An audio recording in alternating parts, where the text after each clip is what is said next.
excellent off the bench for the Lakers in Game 3, scoring 21 points, 8 of 11 from the field to go with 9 assists.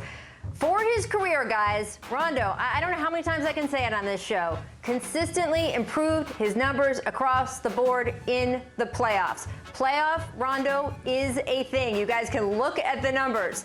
Ramona, the question is playoff Rondo here to stay as the Lakers try to advance and go deeper here? Oh, look, Rach, it depends on what your definition of playoff Rondo entails.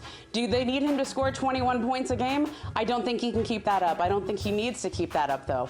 Like, all they need for Rajon Rondo is to organize the offense when LeBron James is either on the court or taking a rest, run that second unit, and not be careless with the ball. That's all they need from him. If he can give them that, they really have something. But they don't need him to go 8 for 11. They don't need him to score 21 points. They can get that offense elsewhere.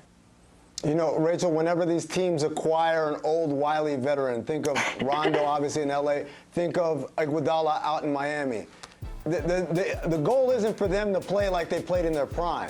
The goal is, like Ramona said, for them to be a steadying influence for younger players who haven't been in this position before, to explain what's happening, and then to give us, if we're lucky, 1 or 2 of these games in the playoff. This is the Rondo game we got last night, and he gave it to him. Can he have another one? Maybe. Should we be counting on it? Absolutely not. No, but I do think it's more than just giving advice or studying. That it's, you know, the timely assist. I think it's less about the accumulation and number totals and more about picking your spots at the right time, which he is able to do. And then on the side where you say, oh, let them know what's going on, that's certainly true, especially in a 7-game series.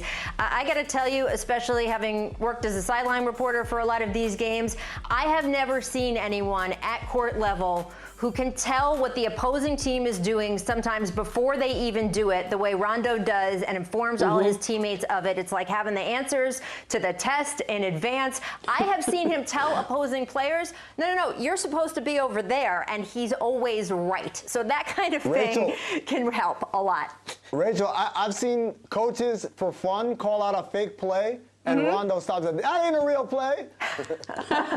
He is just, I mean, he's got an encyclopedic knowledge in the way he studies an opponent and studies film, and he obviously does not do that for 82 games of the regular season, but he absolutely does it in the playoffs. Frank Vogel praising his work ethic just last night, saying that even when he was away from the team injured, Rondo he was grinding so much, he actually kind of worked out his back a little bit too hard. He is very eager to be here, prove himself. We're going to have to see how much more playoff Rondo we get. All right, I want to move on to the Thunder because they announced last night they have mutually agreed to part ways with Billy Donovan after 5 seasons. Now, sources told our Adrian Wojnarowski the Bulls are expecting to have interest in considering Donovan for their franchise's head coaching position. But, I mean, there's a lot of teams out there that either have or are going to have open spots. Donovan, highly respected. I want to point out the Thunder did not get rid of him because they didn't like him or they didn't think he did a good job. Both sides were looking at the direction of the Thunder going forward, felt the team was going to be rebuilding for the next few years, and that's not the kind of team he wanted to coach. But he's leaving OKC with a lot of people having respect for what he's doing. What do you think there? Yeah, Rachel, and some people might say that OKC would have been okay with him staying maybe a couple of years, and Billy decided maybe I got other better options on the table, which is why someone would walk away, because you feel like you have a better chance somewhere else. But no, I think Billy's a fine coach. I think what he showed this year is when he's got players who are willing to execute the game plan, the game plan's not bad. It's pretty good. And so, you know, like you said, there's a bunch of options out there. I know we're going to talk about Indiana a little bit later in the show. Houston is a place that might have a coaching vacancy going forward. So maybe that might be a landing spot for him. I think Billy's got a bright future. And as far as what the Thunder need, you're absolutely right. This is, I know we think of Gallinari and Chris Paul, but this is an overwhelmingly young team. You think about Shai Gilgeous-Alexander, you think about Darius Bazley, you think about 18 bajillion picks that they're going to have in the next few years. This needs someone who can grow with this roster, grow with this organization. And I'm willing to throw out a name for you, Rachel. How about this? Kevin Ollie, former Oklahoma City Thunder player, former head coach, UConn, won a championship there, well respected by players in this league. I think Kevin Ollie would be perfect for this job. Love that. You know, Ramona, you've got Philadelphia and New Orleans open, too, if Billy, you know, wants to put his hat in the ring there.